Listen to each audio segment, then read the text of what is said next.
So, Donald Trump says that there are insurrectionists and it's violent and there are riots going on in this great state of California. Uh, okay, well, let's just do the math on what an insurrection and violence looks like. Okay, let's start with LA. Yes. And now, let's take a look at January 6th, in which he called absolutely no military. So, and released them all, released every last one of them. So, what's an insurrection? What's violent? Who's violent? And who's really against the United States of America?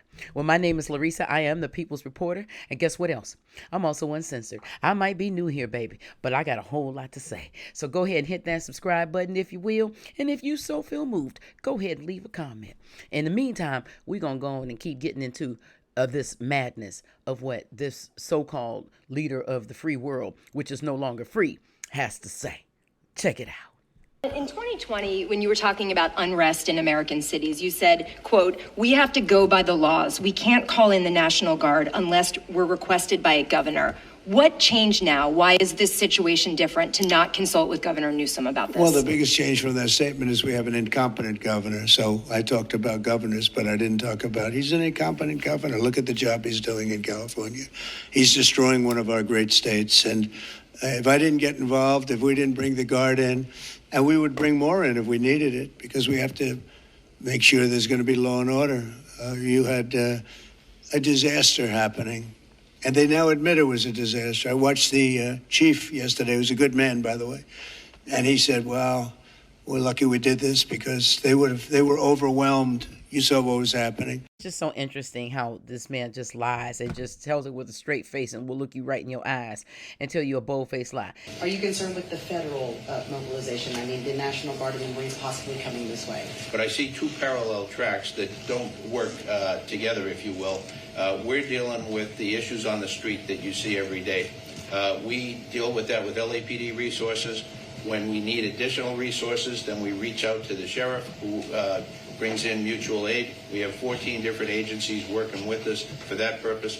And then only if we weren't able to continue to deal with that, needed additional help, would we reach out to the sheriff, who would then request National Guard from the governor. Now, this police chief ain't said nothing about he's so thankful that they done brought in these people. No, everybody had been telling you, do not bring them. That was on you.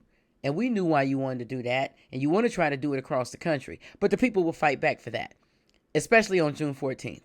You know that day that you spending $150 million of the taxpayers' money and tearing up the streets of Washington in order to have these tanks come down there because you were so jealous of the dude out there in Asia when he had that going on. And then I guess you saw something over there when you went out there to the Middle East. Yeah, and you said you wanted it for yourself. Okay. Wow. But I guess I don't think the people going to be there, love. I don't think the people going to be in the house. Because I think they going to be here. I think they're going to be here. And while you trying to threaten people talking about they're going to be met with heavy law enforcement, whatever it is you call it, because you don't even believe in it yourself. So how in the world you going to believe in it for other people? Nah, So, yeah, you just ain't going to have nobody at your party. You are not going to have nobody. They ain't coming to your party. And your bestie Elon ain't coming either.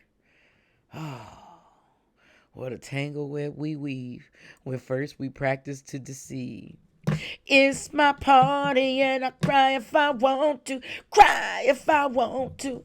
Cry if I want to. You're going to be heated. You're going to be heated. So you better have a party inside that dark house on top of that hill. Because that's about the most people you're going to be able to have at your party. Now, all joking aside, what's not funny is what is actually happening and why it's happening. Okay, number one, Stephen Miller. Now, very interesting guy. Very interesting guy. I don't know. I don't know if anything's got to do with the wife going to go work for Elon and he just got angry and just, I don't know. But he done told those ICE agents, and from, hey, y'all ain't doing a good enough job. We need this amount every day. And guess what?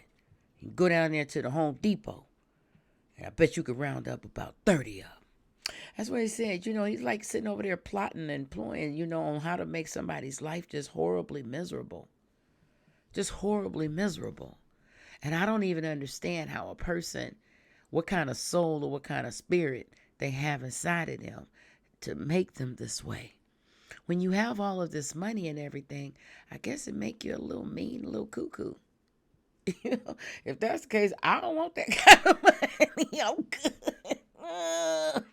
I'm good. But yeah, that's number one. And number two, they want to keep people's eyes off of the real thing at hand. It's a couple of things that's happening. Elon's sitting out there with a whole lot of data. Everybody's data. Then we got these people over here that's talking about taking Social Security, which has a $2 trillion surplus. They got to come up with that $4.5 trillion. They had already cut this stuff over here, make people's lives miserable. They don't care nothing about that, though.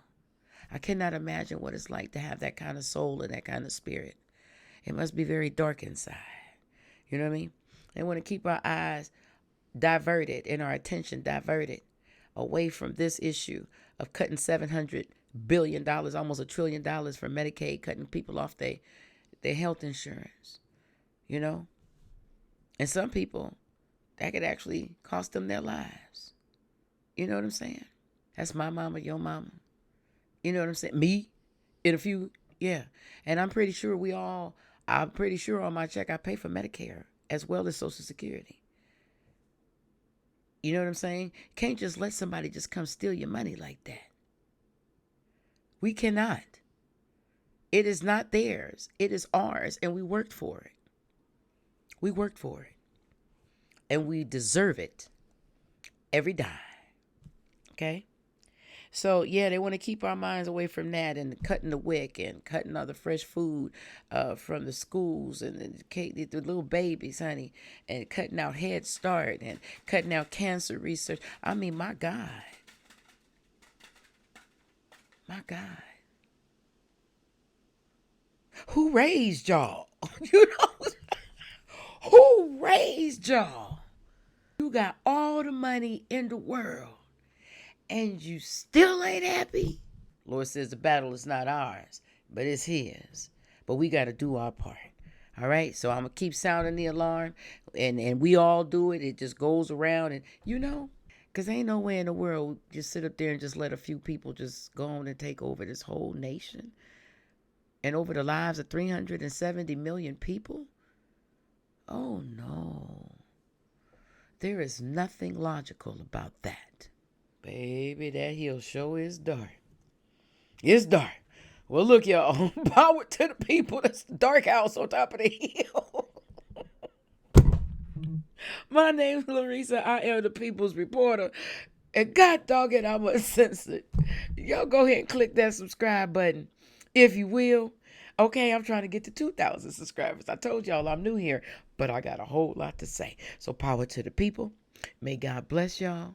And until next time, America, peace out. Peace and love, baby. Peace and love.